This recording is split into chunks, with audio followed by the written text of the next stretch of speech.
उत्तराखंड विधानसभा सामान्य निर्वाचन 2022 के लिए रुद्रप्रयाग विधानसभा से राष्ट्रीय कांग्रेस पार्टी से प्रदीप थपलियाल ने अपना नामांकन आज कर लिया है। इस मौके पर प्रदीप थपलियाल ने बताया कि मेरे द्वारा जनता के उन मुद्दों पर कार्य किया जाएगा जिन मुद्दों को पिछली भाजपा सरकार ने अनदेखा किया है। इसमें सड़क, शिक्षा, स्वास्थ्य के साथ रोजगार, महंगाई, भ्रष्टाचार समेत जनहित के मुद्दे मेरी प्राथमिकता में रहेंगे।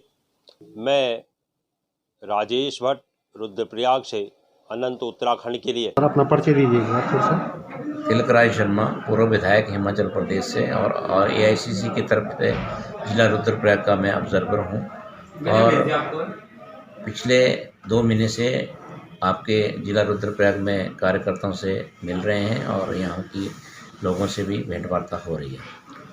तो आज नामांकन की प्रक्रिया कांग्रेस की तरफ से प्रत्याशी अपना नामांकन करेंगे, तो आप भी सभी कार्यकर्ताओं से मिल रहे हैं। यहाँ पर विशेष करके जो मुद्दे क्या होंगे सर, जिस पे इस समय पार्टी अपना जो है चुनाव लड़ेगी? हमारा सीधा मुद्दा जनता का है। एक तो आज पूरे प्रदेश में जिस तरह से महंगाई है, बेरोजगारी है और भ्रष्टाचार का मुद्दा है, जो भारतीय जनता पार्टी पिछले 5 वर्षों से यहाँ पे कार्य कर रही है, वो जनहित का कोई भी कार्य नहीं करके सिर्फ यहाँ इनके नेता जो हैं अपना पैसा कमाने में और अपने कार्य करने में व्यस्त हैं। लोगों की इनके प्रति कोई भी जिम्मेवारी अपनी निभाने में नाकामयाब रहे हैं 5 साल में। आपका क्या संदेश होगा? हमारा यही संदेश है कि आज उत्तराखंड की जनता कांग्रेस की तरफ देख रही है और मुझे पूर्ण विश्वास है कि 14 तारीख को कांग्रेस के जो जितने भी प्रत्याशी इस 2 विधानसभाओं में हैं पूर्ण बहुमत से जीतेंगे और कार्यकर्ताओं में जो उत्साह है उसको देखते लगता है कि भारी मतों से यहाँ पे कांग्रेस के दोनों विधायक चुन के आ रहे हैं। मैं नरेंद्र बिष्ट, जिला कांग्रेस कमेटी का प्रवक्ता होने के नाते, और जो लोग आज कह रहे हैं कि आप भी बोल रहे हैं और समाचार पत्र में आ रहा है कि तीसरा मोर्चा कांग्रेस के विरुद्ध चुनाव लड़ेगा, निश्चित रूप से मुझे ऐसा लगता नहीं कि वो चुनाव लड़ने की हिम्मत रखेगा और कांग्रेस पार्टी के हाईकमान द्वारा उन्हें समझाने का पूरा प्रयास किया जा रहा है।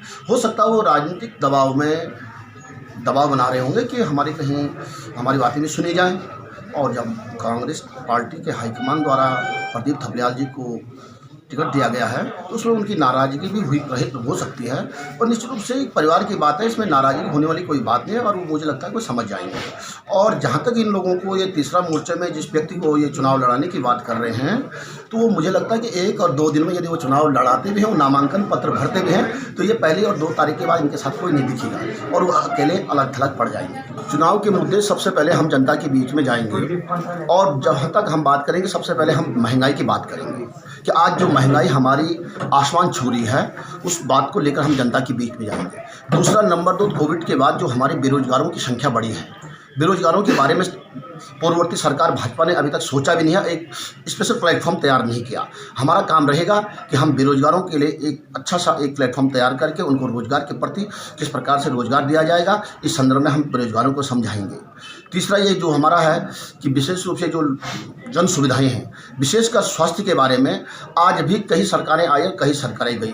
विगत पहले जो कांग्रेस सरकार थी, कांग्रेस सरकार ने कई छोटे मोटे हॉस्पिटल भी खोले और ब्रांच हॉस्पिटल भी खोले, लेकिन भाजपा सरकार ने केवल कहने मात्र तक कहा कि हमने डॉक्टरों की पूर्ति कर दी। अभी ये रुद्रप्रयाग जैसे विशेष परिस्थितियों वाला क्षेत्र है और मुख्यालय में आप हॉस्पिटल की बात करें तो मुख्यालय का हॉस्पिटल भी इन्होंने आज 5 किलोमीटर दूर शंकराचार्य हॉस्पिटल के यहाँ तब्दील कर दिया। हम भी ये चाहते हैं कि कोई बात नहीं, शंकराचार्य हॉस्पिटल में आपको तब्दील करना तो वहाँ एक भव्य हॉस्पिटल बनाते, बढ़िया हॉस्पिटल बनाते, तो लेकिन मुख्यालय में आम जनमानस जो आम गरीब व्यक्ति जो सीधा गाँव से आता है और अपना इलाज कराने के लिए मुख्यालय में जाता है, उसको आज आपने कम से कम 5 किलोमीटर दूर जाने के लिए गाड़ियों की व्यवस्था नहीं हो पाती है, यहाँ भी उनको बड़ी परेशानी का सामना करना पड़ता है। और जो दुर्दशा हो चुकी है, 108 आप रोड में दिख नहीं रही है। कांग्रेस सरकार में हर समय जहाँ भी एक फ़ोन आता था मरीजों को ले जाने के लिए 108 दौड़ती फिरती थी, लेकिन इन्होंने केवल एक छोटा सा खटारा 108 नंबर रखा है अपने पास, जिसमें भी हर समय फ़ोन करने के बाद वो समय पर उपलब्ध नहीं हो पाता। विधानसभा चुनाव में इस समय पूरे राज्य में कांग्रेस की लहर चल रही है। जनता ने जो है मन बना दिया है। जनता भाजपा सरकार की जन विरोधी नीतियों से ऊब चुकी है। जिस प्रकार उन्होंने देश में और प्रदेश में महंगाई को, बेरोजगारी को चरम पर पहुंचा दिया है, आज जनता इनसे निजात पाना चाहती है। इनके कुशासन का अंत होने वाला है और 14 फरवरी को उत्तराखंड की जनता का आशीर्वाद कांग्रेस को प्रचंड बहुमत के रूप में मिलने वाला है और इस राज्य से भाजपा की विदाई पूर्ण रूप से तय है और एक अच्छी सरकार कांग्रेस की जो है राज्य में स्थापित होने वाली है। अभी देखा जा रहा है कि कुछ जो टिकट के दावेदार थे उन्होंने अपना जो है एक तीसरा मोर्चा बना दिया है, उसके बारे में आपका क्या कहना है? देखिए, जब तक जो है कांग्रेस पार्टी का जो है सिंबल जो है अलॉटमेंट नहीं होता, तब तक जो है सबका जो है अपना जो है राइट होता है, अधिकार होता है कि वो पार्टी के प्लेटफॉर्म पे अपनी बात को रखी, अपनी मांग को रखी। लेकिन जब पार्टी हाईकमान निर्णय कर देती है, उसके बाद सब पार्टी के कार्यकर्ता, पदाधिकारी जो कांग्रेस के झंडे के नीचे खड़े होते हैं, वो पार्टी के जो अधिकृत प्रत्याशी के रूप में हर हाल में जो है कार्य करने के लिए तैनात रहते, तैयार रहते, तत्पर रहते। और आज जो भी हमारे पार्टी ने निर्णय लिया है, हमारे युवा प्रमुख प्रदीप थपलियाल जो पुराने काफ़ी हमारे सहयोगी साथी भी हैं, उन पर भरोसा जताया है, तो पार्टी की जो है अपेक्षाओं पे भी खरा उतरेंगे और एक अच्छा नेतृत्व भी जनपद रुद्रप्रयाग को देने में कामयाब होंगे। ऐसा भरोसा सारे पार्टी के कार्यकर्ताओं को, नेताओं को है। सर्वप्रथम मैं रुद्रनाथ को प्रणाम करते हुए प्रणाम करता हूँ अपने 188 ग्राम बूथों के अपने कांग्रेस पदाधिकारी एवं जो हमारे श्रेष्ठ ज्येष्ठ हमारे कार्यकर्ता हैं, उनके द्वारा जो आज मुझे कांग्रेस पार्टी ने, मैं अपने राष्ट्रीय नेतृत्व का, प्रदेश नेतृत्व का बहुत बहुत धन्यवाद दूंगा कि जिन्होंने मुझे इस योग्य समझा और जनपद रुद्रप्रयाग के विकास के लिए मुझे चुना गया।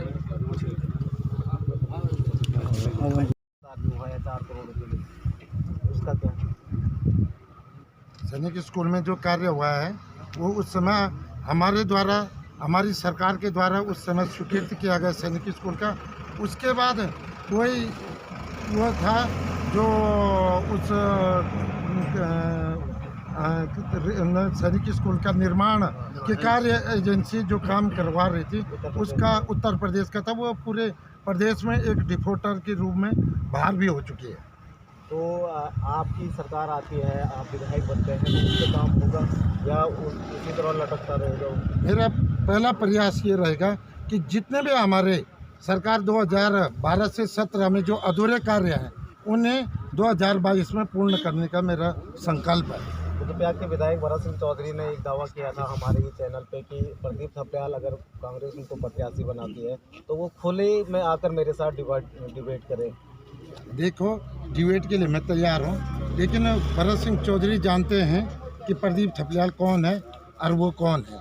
ये लड़ाई भरत सिंह चौधरी और प्रदीप थपलियाल की नहीं, कांग्रेस और भारतीय जनता पार्टी के विचारों की लड़ाई है। डिबेट अगर भरत सिंह चौधरी जी को करने हैं तो वो आए, हमारे साथ डिबेट करें। हमारे एक छोटे कार्यकर्ता के साथ भी अगर वो डिबेट में बैठ गए तो ये बहुत बड़ी बात होगी। अब उनके डिबेट मैं जो जानता हूँ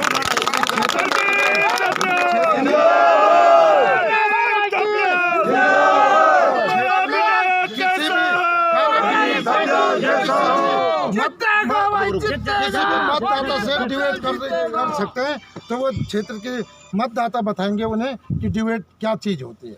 वो कहते हैं कि सड़कों का मैंने जाल बिछाया है, मैं विकास पुरुष हूँ सड़कों के क्षेत्र में, इसको लेकर क्या टिप्पणी रहेगी? मैंने जो देखा है कि जो सड़कें हमारे इस जनपद में स्वीकृत हुए हैं वो राष्ट्रीय जो हमारे स्ववित्त पोषित होते हैं, वो केंद्र की स्ववित्त पोषित है।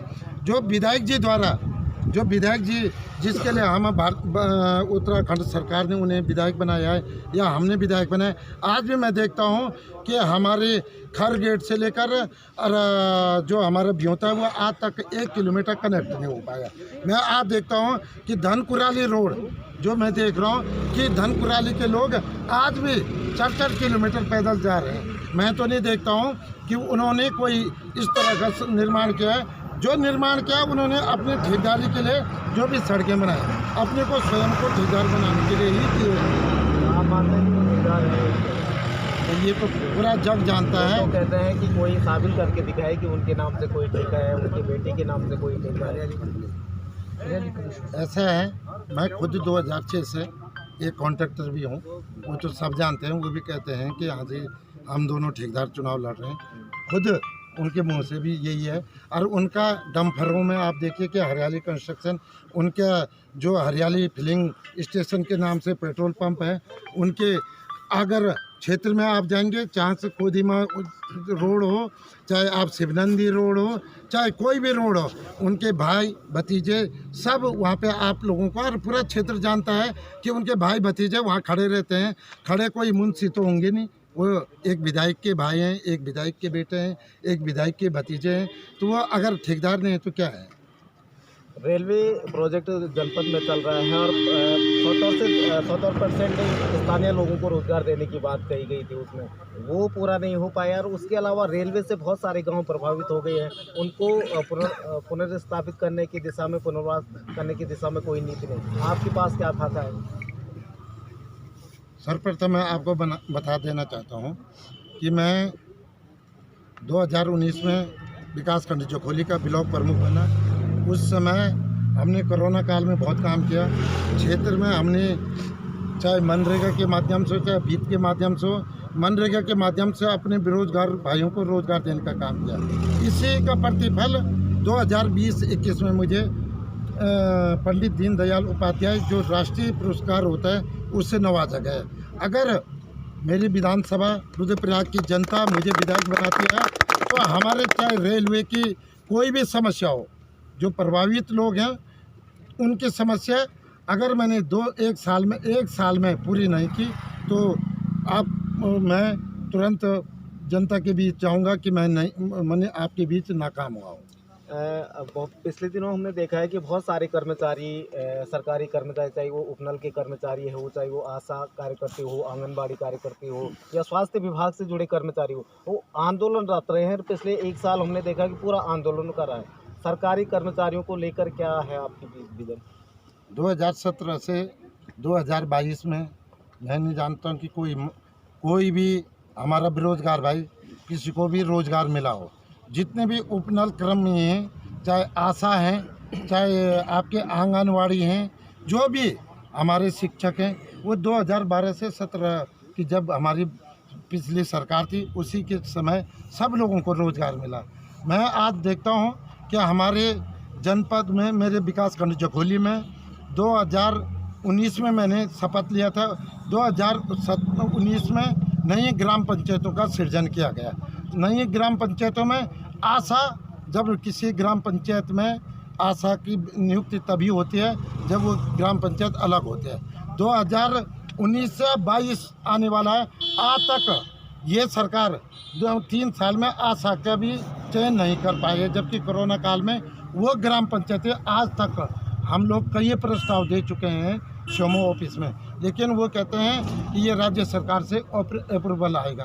आज तक वो अप्रूवल एक आशा की नियुक्ति नहीं कर सकते, तो बेरोजगारों को रोजगार कहाँ से देंगे? कोरोना काल में बहुत